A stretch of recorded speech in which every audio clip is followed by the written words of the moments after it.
8. रात के 2 बज रहे थे। मैं और सुहानी दोबारा कैंटीन में आकर फिर चाय पीने बैठ गए। जो नजारा हम दोनों देख कर आए थे उसे याद करके तो चाय पीना भी मुश्किल हो रहा था। मैंने फर्स्ट टाइम ऐसा कुछ लाइव देखा। दिमाग ही काम नहीं कर रहा। दिमाग काम करता कब है तुम्हारा? एवे उनको क्रेडिट दे रहे हो। वैसे अमेजिंग फ्रेंड है तुम्हारा। कोई पॉसिबल प्लेस नहीं छोड़ा ना उसने जहाँ वल्गैरिटी ना फैलाई हो? पता नहीं यार, उससे ज्यादा ठरकी तो उसकी कजन है। वैसे क्या फैंटेसी है ना, ऐसे हॉस्पिटल में फेयरलेसली। सुहानी ने हल्की सी शिवरिंग की। तुमने कभी सोचा? क्या सोचा? उसने मुझे आंख मारी। किसी पब्लिक प्लेस में कुछ करना? मेरे ब्लड प्रेशर की स्पीड डबल हो गई। मेरे होंठ सूखने लगे। वो मुझे ही देख रही थी, स्माइल भी कर रही थी। मुझे सिग्नल मिल रहा था। मैं हिम्मत करके आगे बढ़ा और आंखें बंद कर ली। ओए, क्या कर रहे हो ये? तुमसे इतना पूछा कि सोचा या नहीं सोचा, तुम तो फैलने लगे। एक मारूंगी अभी। वो मुझे क्या पता कहाँ शुरू होना होता है और कहाँ नहीं। ओ हो, देखो तो भोले बाबू को, जैसे कभी किस किया ही नहीं। किस तो दूर, मैंने कभी लिपस्टिक तक भी नहीं सूंघी। मेरा फोन बजा। रात के 2 बजे कोई अननोन नंबर से कॉल मुझे अलर्ट कर गया। कहाँ हो तुम? मैंने आवाज पहचानी। ये तो स्वीटी थी, कैंटीन में। अब आ सकते हो? अथर्व का फोन ऑफ है ना, इसीलिए मुझे कॉल किया। मेरा नंबर सेव कर। मैंने पूरी बात सुने बिना ही कॉल काट दिया। हम दोनों ओपीडी पहुंचे तो अथर्व सोता मिला। ओ हाय, तुम पार्थिव की गर्लफ्रेंड हो? इससे पहले कि सुहानी उसको करारा जवाब देती, मैं बीच में बोल पड़ा। क्या तू मतलब कुछ भी बोलती है? दोस्त है हम, बस। ये कब सोया? स्वीटी ने मुझे आंख मारी और फिर बोली, वो क्या है ना, उसकी बहुत पेन हो रहा था तो मैंने उसे सुला दिया। एनीवेज, तुम दोनों फ्रेंड्स यहाँ रुको, मैं चलती हूँ। मुझे सुबह होने से पहले घर पहुँचना है। Okay, TTYL। ये ठीठी करके क्या बोल गई? सीरियसली, तुम आउटडेटेड बैक हो, तभी तुम्हारे साथ कोई लड़की डेट नहीं करती। TTYL बोली वो, means talk to you later. मैंने मुंडी हिला दी। ये तो सो गया। अंकल आंटी सुबह से पहले तो आएंगे नहीं, तब तक क्या करें? सुहानी ने इधर उधर देखा। बहुत कम लोग ही अथर्व के बेड के आसपास थे। वो तो बिल्कुल नहीं जो तुम कैंटीन में ट्राई कर रहे थे। I am sorry. छोड़ो, वो करते हैं जिसके लिए घर से कहकर निकले थे। क्या पार्टी? यहाँ? स्टडी यहाँ। रीडिंग मटेरियल मेरे मोबाइल में है, भेजती हूँ। इसी बहाने तुम्हें पता चलेगा कि मोबाइल सिर्फ इंस्टाग्राम यूज करने के लिए नहीं बना है। हम दोनों बैठकर पढ़ने लगे। कब सुबह के 5 बज गए मुझे पता ही नहीं चला। सुहानी तब वॉशरूम गई थी जब एक डॉक्टर अथर्व को चेक करने आए। अथर्व तब भी सो रहा था। अगर जाग रहा होता तो इतनी सुंदर डॉक्टर देखकर तुरंत ठीक हो गया होता। डॉक्टर एज में 28-30 से ऊपर नहीं लग रही थी। गवर्नमेंट हॉस्पिटल में इतनी ब्यूटी भी अवेलेबल होती है, ये मुझे आज पता चला। ये कब से सो रहा है? शायद 2 बजे से। और आप इनके भाई हैं? You can say that. इसके पापा मेरे अंकल लगते हैं और इसकी मम्मी मेरी आंटी लगती हैं। अच्छा, फिर तो आई एम श्योर ये आपका बेस्ट फ्रेंड लगता होगा। बिल्कुल, खून का रिश्ता है हमारा। हम दोनों का ब्लड कलर एक ही है। वेरी नाइस टू पार्थिव। जब ये उठे तो किसी नर्स को बुला लेना, वो इसे मेडिसिन दे देगी, ठीक है? ऐसी रस मलाई जैसी स्वीटी और स्मूथी वॉइस थी डॉक्टर की। ऊपर से इतनी सुंदर।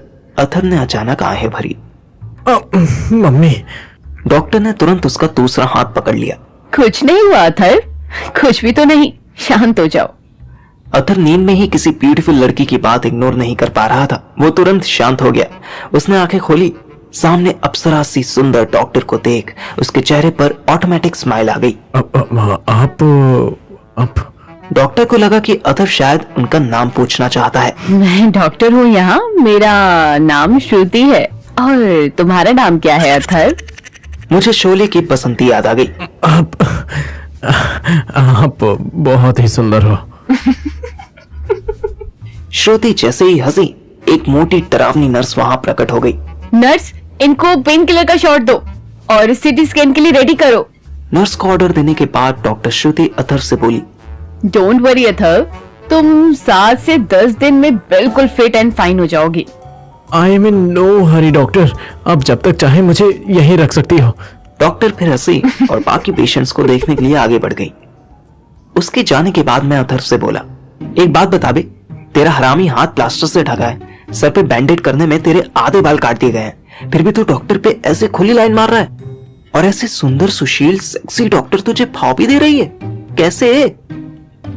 अथर्व शान से मुस्कुराया।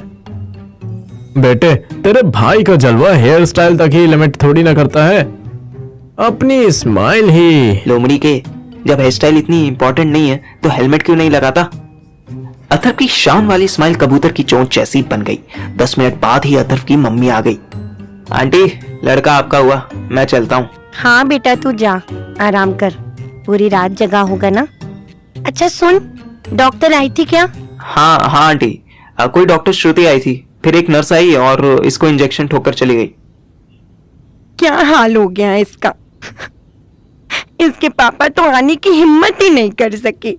मम्मी, उनको अपना काम ज्यादा प्यारा है, इसलिए नहीं। चुप कर तू, तेरे लिए क्या नहीं करते वो। उनकी जबान पे मत जा, गुस्सा करते हैं, डांटते हैं, पर तुझे कितना प्यार करते हैं ये नहीं देखता तू। इतनी महंगी बाइक दिला दी तुझे, और तूने क्या किया? मैंने क्या किया माँ? तूने जाके एक्सीडेंट कर लिया। मैंने आंटी को टोका। आंटी, एक्सीडेंट किया नहीं जाता, हो जाता है, तभी हम उसे तू एक्सीडेंट। चुप कर, इसका चमचा है तू तो। मुझसे पहले तो तेरा दूध टपकता है इसके लिए। सुहानी जब हंसी तो सुनीता आंटी की नजर उस पर पड़ी। उन्होंने मेरी तरफ देखकर आंखें उचकाई। ये वो आंटी? आंटी? आंटी तो मैं हूँ। ये तेरी गर्लफ्रेंड है? नहीं नहीं आंटी, हम अथर्व के दोस्त हैं। मैं पार्थिव के साथ ही यहाँ आई थी। वही मैं कहूँ, इतनी सुंदर लड़की इस गधे की गर्लफ्रेंड कैसे बन गई? सुबह सुबह अपनी बेइज्जती सुनकर मेरा मन खुशी से रो पड़ा। आंटी के ताने फिर अथर्व पर फोकस हो गए। हाँ, मैं कह रही थी कि तुझे बाइक दिला के दी उन्होंने और तूने एक्सीडेंट कर लिया। थाने में पड़ी है बाइक, जाके देख उसका क्या हाल है।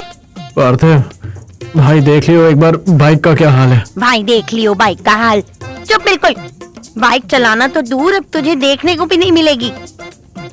वैसे भी तूने हेलमेट तो लगाया नहीं था, रेड लाइट तू जंप कर रहा था, सामने से आती गाड़ी तुझे दिखी नहीं। तेरे पापा कितना गुस्सा कर रहे थे पता है? बोले ऐसा बुरा हाल किया है बाइक का, और इंश्योरेंस भी नहीं मिलेगा। मेरी कैपेसिटी से ज्यादा ड्रामा हो रहा था। आंटी तो फिर भी 4-5 घंटे की नींद लेकर आई थी, पर मैं पूरी रात का जगह फ्रस्ट्रेट हो रहा था। मैंने सुहानी को इशारा किया, वो समझ गई। हम दोनों धीरे से उठे और बाहर निकल गए। सुहानी चुप थी। उसको देखकर लग रहा था कि वो थकावट को कंट्रोल कर रही है। ए सुहानी, सुनो ना। ए पार्थिव, बोलो ना। तुम पहले मेरे घर जाओगी, मुझे ड्रॉप करोगी, फिर अपने घर जाओगी, राइट? इस कार में ऑटो पायलट मोड होता तो मैं यही करती, पर तुम्हें छोड़ने के बाद उस पार्टी में जाना होगा ना जहाँ श्रेया है। उसको कार वापस करके फिर घर जाऊंगी। तो डायरेक्ट वहीं चलो ना, हम दोनों साथ वॉक करते हुए तुम्हारे घर तक चले जाएंगे। और तुम फिर अकेले अपने घर जाओगे? उसकी तो मुझे आदत है, पर तुम्हारे साथ वॉक करते हुए अगर आऊं तो। सुहानी मुस्कुरा दी, मैं भी मुस्कुराया। हम दोनों सुबह 6 बजे पार्टी प्लेस पहुंचे। पार्टी वाले घर का हाल बुरा था। मेन डोर खुला था। हॉल में करीब 20 लड़के लड़कियां एक दूसरे के ऊपर लेटे कुत्तों की तरह सो रहे थे। श्रेया दूसरे बेडरूम में अकेली बेड पर एल शेप बनाकर सो रही थी। सुहानी ने मेरी तरफ देखा, मैंने कंधे उचका दिए। उसने कार की चाबी श्रेया के हाथ के पास रख दी। तुम 2 मिनट रुको, मैं वॉशरूम होकर आती हूँ। सुहानी के वॉशरूम जाते ही मैं श्रेया के पास ही बेड पर बैठ गया। मेरी आंखें बोझिल हो रही थी। 5 मिनट बीत गए। सुहानी नहीं आई तो मैं पीठ सीधी करने के लिए मैं बेड के बिल्कुल कॉर्नर में श्रेया से कोई 2 इंच की दूरी बनाकर लेट गया। मेरी आंखें बंद हुई। मुझे फ्लश की आवाज सुनाई दी। मुझे लगा सुहानी आकर मुझे उठा देगी, पर वो नहीं आई। फिर मैं सपनों की दुनिया में खोने लगा। अचानक मुझे अपनी चेस्ट पर एक हाथ फील हुआ। मैंने बिना आंखें खोले ही उसे टच किया।